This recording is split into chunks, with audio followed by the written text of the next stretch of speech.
Working 18-hour days, I slipped and I fell. Winter's up and hit me, I had to change well.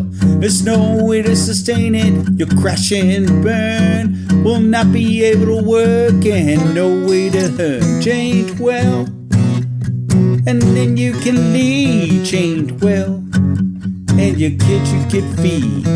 Turn your life around for the final bell.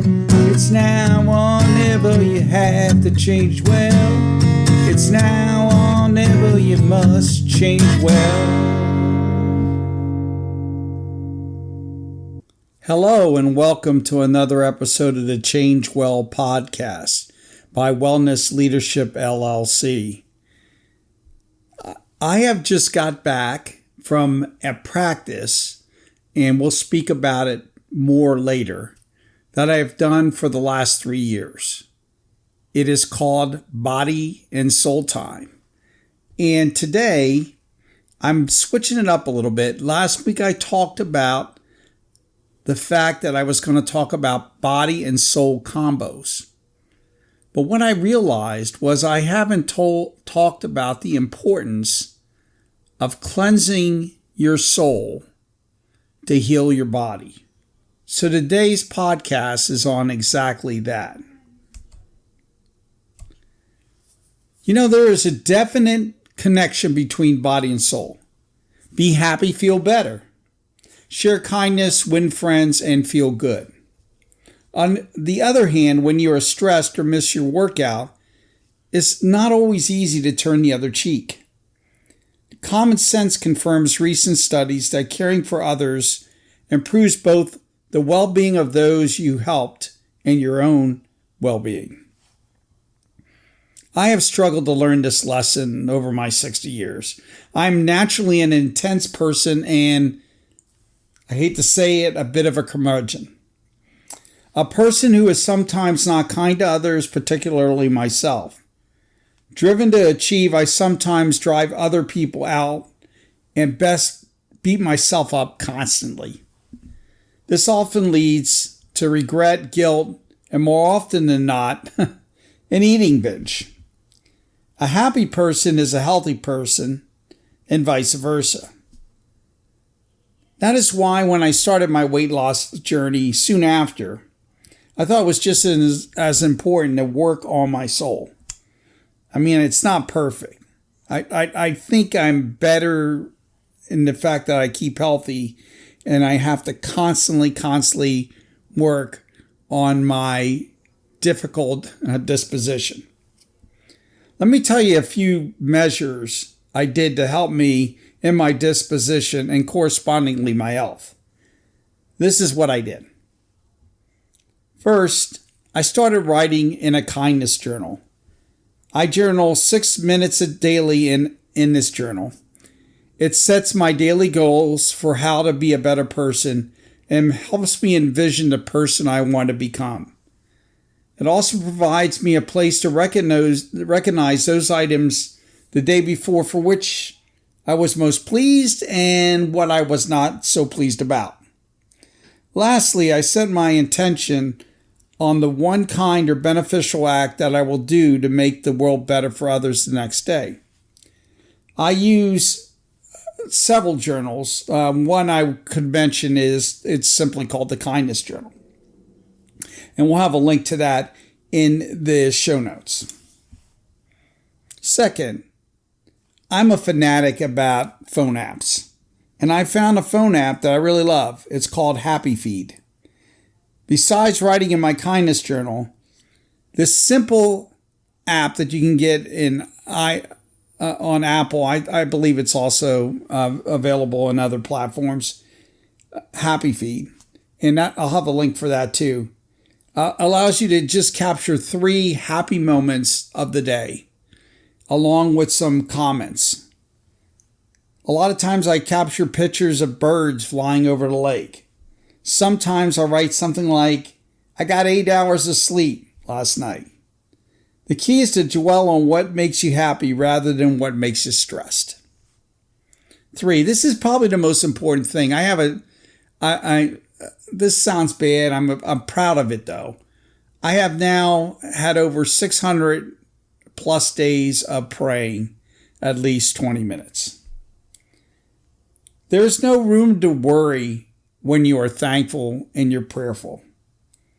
Or you feel better about yourself and also those around you. Also, the power of just being thankful can break through even the darkest hour. I spoke to this earlier in another podcast, The Power of Thanksgiving, but I truly, truly believe it. Take time to be quiet and think of higher things and just be thankful. Fourth, the best way to feel better about yourself and others is help others.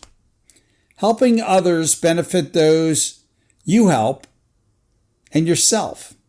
First, when you help others, you focus on them, not the issues you face.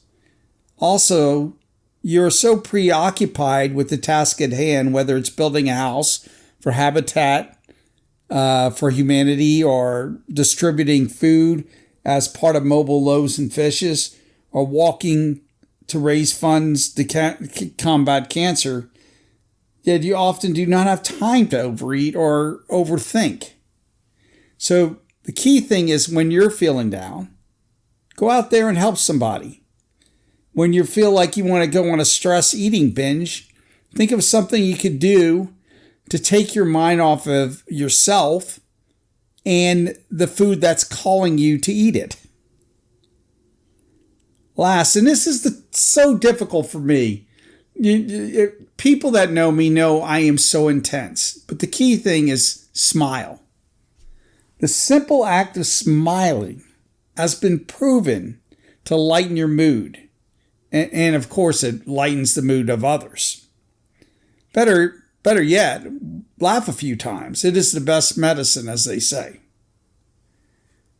Working on your heart and soul can make you a better person and help you lose weight. A double whammy. Okay, enough with the W's. I have enshrined this concept, as I spoke earlier, by establishing my most sacrosanct scheduled time of each day, body and soul time.